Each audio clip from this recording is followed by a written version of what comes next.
Hi மக்களே, நான் தான் உங்கள் குமரி பேசுகிறேன். இன்றைக்கி சமையல் என்னென்னா மட்டன் தலை அதெல்லாம் கட் பண்ணி எடுத்து வச்சுருக்கோம். இதை கழுவி அப்படியே ஒரு கறி செம்மையாக வைக்கிறோம். இன்றைக்கி ஒரு பிடிக்கிறோம் மட்டன் கறி வச்சு. மட்டன் கழுவிட்டோம். இனி அப்படி இருக்கட்டும். இனி இதுக்கு என்னெல்லாம் தேவையானுள்ளதை பார்த்து எடுத்து வச்சுக்கலாம். மட்டனுக்கு தேவையானது வந்து இஞ்சி, வெளுத்துள்ளி. இதை நல்ல டேஸ்ட்டும் தரும். பின்ன உடம்புக்கு கொஞ்சம் நல்லா இருக்கும் சாப்பிட. சரிங்களா? இதை உடச்சி இடித்து சதைச்சி வச்சிடும். வெளுத்துள்ளி இடிச்சிட்டோம். இனி அடுத்து இஞ்சி.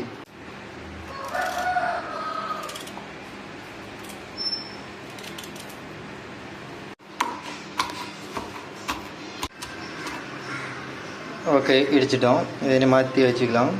அதை கூட பச்சை மிளகாயம் போட்டு அப்படியே இடிச்சிடலாம். ஓகே, இப்போ அடுப்பில் தட்டி வச்சுட்டோம். இனி இதுக்கு கூட என்னெல்லாம் வேணுமோ அதெல்லாம் போட்டுக்கலாம். இஞ்சி, வெளுத்துள்ளி ரெண்டையும் மிக்ஸ் பண்ணி இடிச்சதை போட்டுக்கலாம். இடித்த பச்சை மிளகாய். அப்போ இது எரிவு, கரெக்டான எரிவு கிடைக்கும். நல்லா அருமையான ஒரு டேஸ்ட்டும் கிடைக்கும். நல்லா ஒரு பிடிக்கலாம். இப்படி பண்ணலாம். மொத்தம் தேவையான அளவு போட்டுட்டு அப்படியே ஒரு கிளறி விட்டு ஒரு கிண்டி விட்டுட்டு மூடி வச்சுட்டா போதும். மூடி வச்சுட்டா இனி ஒரு அரை மணி நேரம் அப்படி இருக்கட்டும். அது வரைக்கும் ஒரு சின்ன பிரேக். பாய். அரை மணி நேரம் ஆகிடுச்சு. அதை பார்த்துக்கலாம்.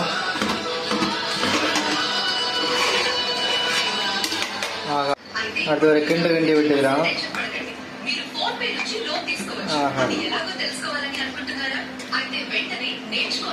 பார்த்தீங்களா, ஆட்டுக்கு மூளை வரைக்கும் இருக்குது. பார்த்தீங்களா, மட்டன் மூளை நல்லா போகுது. மூளை அதுதான் மூளை.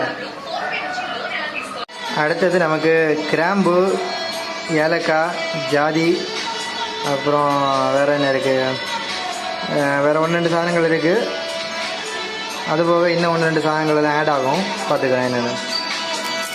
கொஞ்சம் இலை ஆட் ஆகுது. அடுத்து சோம்பு. நம்ம இதில் சொல்ல போனால் பெருஞ்சீரகம் அது ஆட் ஆகிடுச்சு. அடுத்து பட்டை ஆட் ஆகுது. அவ்வளோதான். இதை இனி வறுத்து இடித்து பொடி ஆக்கலாம்.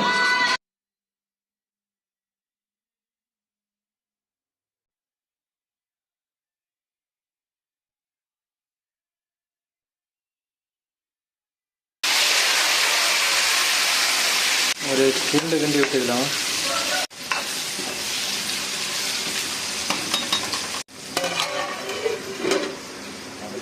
சின்ன உள்ளி கொஞ்சம் நல்ல பருவத்துக்கு வந்துடுச்சு. பின்னாடி தக்காளி எடுத்து தட்டிக்கலாம். தக்காளியை தட்டிட்டோம். இனி தேவையான அளவு கொஞ்சம் உப்பு போட்டுக்கலாம். கிண்டி விட்டுக்கலாம். ஒரு 10 நிமிஷம் நம்ம பிரேக் எடுக்கலாம். மசாலா போட்டுக்கலாம். வறுத்து வச்ச மசாலா தட்டலாம். ஒரு கிண்டி விட்டுக்கலாம். நல்லா கிண்டி இதை போல் கருன்னு வரணும். இது ஒரு பருவத்துக்கு வந்துடுச்சு. ஆனால் இந்த டைமில் தீயை சீமில் வச்சுக்கணும். எவ்வளோ குறைச்சி வைக்க முடியுமோ அவ்வளோ குறைச்சி வச்சுக்கணும். அப்போ தான் கரெக்டாக இதாகும். இல்லைன்னா அடி பிடிச்சிக்கும். இனி அடுத்த மசாலா தட்டிக்கலாமா?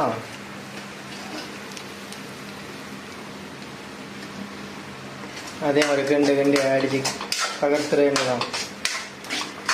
சரி மக்களே, இப்போ நம்ம அவிச்சு வச்சிருக்க மட்டனை, இந்த மட்டனை நம்ம இதுக்குள்ளே தட்ட போகிறோம். சரிங்களா? தட்டிக்கலாம்.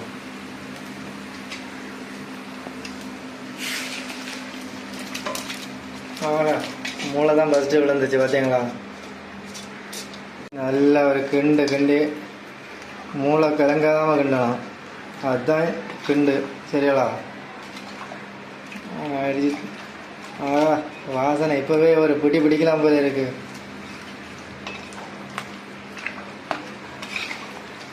ஊட்டி வச்சுக்கலாம்.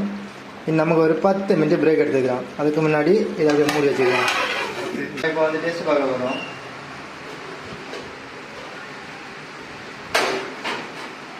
வெளியே விட்டுட்டு